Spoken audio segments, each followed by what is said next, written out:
El primer descubrimiento de esta lista data del año 600 a.C.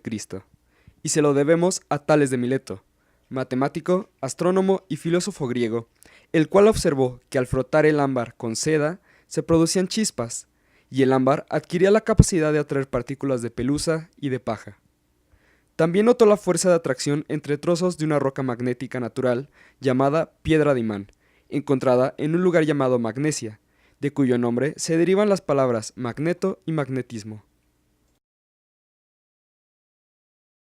A inicios del siglo XVI, tenemos al llamado padre de la electrostática y el magnetismo, William Gilbert, un físico inglés que realizó incontables experimentos a lo largo de su vida, lo cual lo llevó a descubrir, entre otras cosas, la imantación por influencia. Clasificó algunos materiales como conductores y aislantes, así como a crear el primer electroscopio. Él definió el término de fuerza eléctrica como el fenómeno de atracción que se produce al frotar ciertas sustancias. En 1752, Benjamin Franklin fue un científico estadounidense protagonista del famoso experimento del cometa. El experimento consistió en una cometa dotada de un alambre metálico unido a un hilo de seda. En el extremo del hilo se colgó una llave también metálica y en plena tormenta el científico salió a volarla. Franklin acercó la mano a la llave y saltó una chispa. Con ello, él estaba demostrando la presencia de electricidad en la naturaleza. Él concluyó que todos los cuerpos están envueltos en una atmósfera eléctrica, a la que él consideró como un fluido sutil, que se podía presentar en exceso o en defecto. Un objeto con exceso de fluido atraería a otro con defecto, como ocurriría con el polo norte y el sur en el caso del magnetismo. En 1776, Agustín de Coulomb realizó numerosos estudios sobre el magnetismo y la electricidad. Sin embargo, su mayor aportación fue un invento que él mismo ideó: la balanza de torsión. Consiste en un soporte suspendido por un hilo con un micrómetro de torsión. Esta permite hacer mediciones cuantitativas de las fuerzas de atracción o repulsión de diferentes objetos. Años más tarde, Charles de Coulomb desarrollaría una balanza de torsión específica para estudiar las cargas eléctricas, lo que le permitió investigar la naturaleza de las fuerzas electrostáticas y medir con exactitud la fuerza entre las cargas eléctricas. Con esto, en 1785 lograría establecer el principio conocido como la ley de Coulomb, que dice: la fuerza entre las cargas eléctricas es proporcional al producto de las cargas individuales e inversamente proporcional al cuadrado de la distancia que las separa. La importancia de su investigación queda demostrada por el hecho de que la medida de magnitud física de la carga eléctrica recibe el nombre de Coulomb o columbio, en su honor. Luego, en 1800, el físico francés Alessandro Volta ideó un procedimiento que será crucial para la historia de la electricidad: una pila hecha con discos de plata y discos de zinc, colocados de forma alterna y separados por discos de cartón mojados en salmuera. Esta pila se conoce como la pila vóltica y fue la precursora de las modernas baterías. Produce un flujo de corriente eléctrica cuando el extremo superior e inferior de la pila se unían mediante un cable. Con esta pila se pudo lograr, por primera vez, un flujo más o menos estable y constante de corriente eléctrica. Esto marcó un antes y un después en el estudio de la electricidad, ya que ésta estaba limitado esencialmente a la investigación sobre electricidad estática. Sin embargo, con este invento, los físicos pudieron trabajar con corrientes eléctricas que podían establecer y cortar a voluntad. En su honor, la unidad de medición de la diferencia de potencial eléctrico se denomina voltio.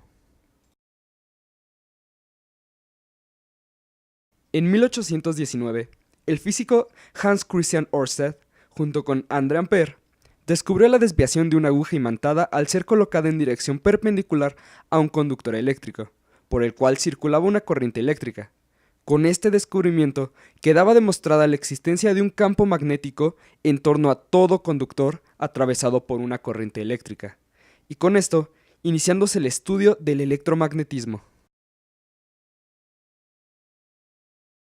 Tan solo un tiempo después, en 1823, el físico y matemático André Marie Ampère realizó el mismo experimento que Hans Christian Ørsted, logrando dar una explicación al suceso y formulando la llamada Ley de Ampère sobre el electromagnetismo. Esta ley describe matemáticamente la fuerza magnética que interactúa entre dos corrientes eléctricas. Además, Ampère fue el primero en demostrar que dos conductores paralelos por donde circula una corriente eléctrica en el mismo sentido se atraen mutuamente, mientras que si los sentidos son opuestos, estos se repelen. También daría nombre a la corriente eléctrica, definió su unidad de medida, el ampère, y creó el instrumento que permitiría realizar su medida, el amperímetro. En 1826, el físico y matemático alemán Georg Simon Ohm publica los resultados de sus experimentos sobre mediciones de tensión y corriente. Él estudió la relación que existe entre la intensidad de una corriente eléctrica, su fuerza electromotriz y la resistencia, formulando en 1827 la famosa Ley de Ohm, la cual establece que la intensidad de la corriente eléctrica en un circuito cerrado es directamente proporcional a la fuerza electromotriz, es decir, la tensión aplicada, e inversamente proporcional a la resistencia que ofrece a su paso la carga que tiene conectada.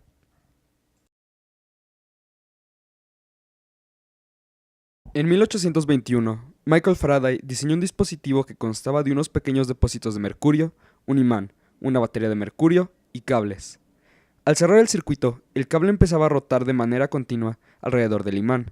Faraday había conseguido transformar la energía eléctrica en energía mecánica. Había inventado el motor eléctrico.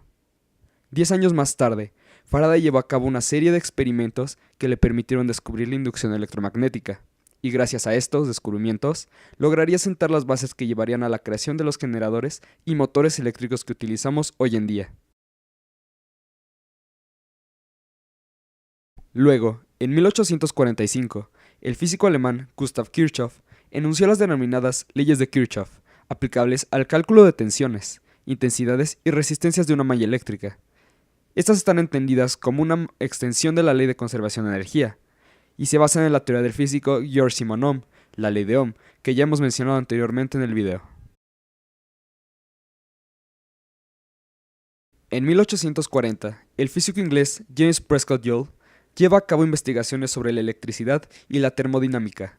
En el transcurso de sus investigaciones sobre el calor desprendido en un circuito eléctrico, él formuló la actualmente conocida ley de Joule, que establece que la cantidad de calor producida en un conductor por el paso de corriente eléctrica cada segundo es proporcional a la resistencia del conductor y al cuadrado de la intensidad de corriente. Logró determinar la relación numérica entre la energía térmica y la mecánica, o el equivalente mecánico del calor. Su unidad de energía denominada Joule o Julio lleva ese nombre en su honor.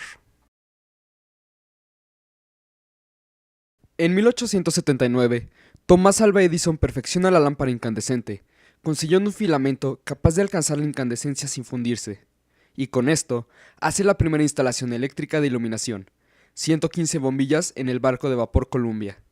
Luego, en 1881, crea en Nueva York la primera central de luz y energía del mundo, con redes subterráneas para llevar corriente eléctrica.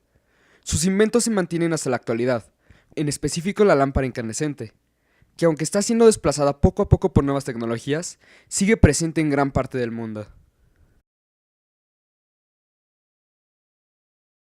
Por último, tenemos al físico e ingeniero Nikola Tesla, quien en 1887, con el afán de encontrar una manera más eficiente de transmisión de energía y reemplazar a la corriente directa, diseñó un generador capaz de alternar la corriente eléctrica entre polos positivos y negativos en 60 ciclos por segundo, que, al enviar a un transformador, disminuiría la corriente y elevaría el voltaje, así logrando transmitir la energía a través de largas distancias sin sufrir pérdidas significativas. Luego, en 1888, Tesla patentaría su modelo de motor de corriente alterna, que en la actualidad es uno de los inventos que ha revolucionado a la industria en general. El motor de inducción se compone de un rotor y de un estator, al cual se le aplica la corriente alterna, que produce un campo magnético rotativo y hace cambiar la polaridad de las bobinas. Con esto, logrando que el rotor gire gracias al campo magnético con las fuerzas de atracción y repulsión.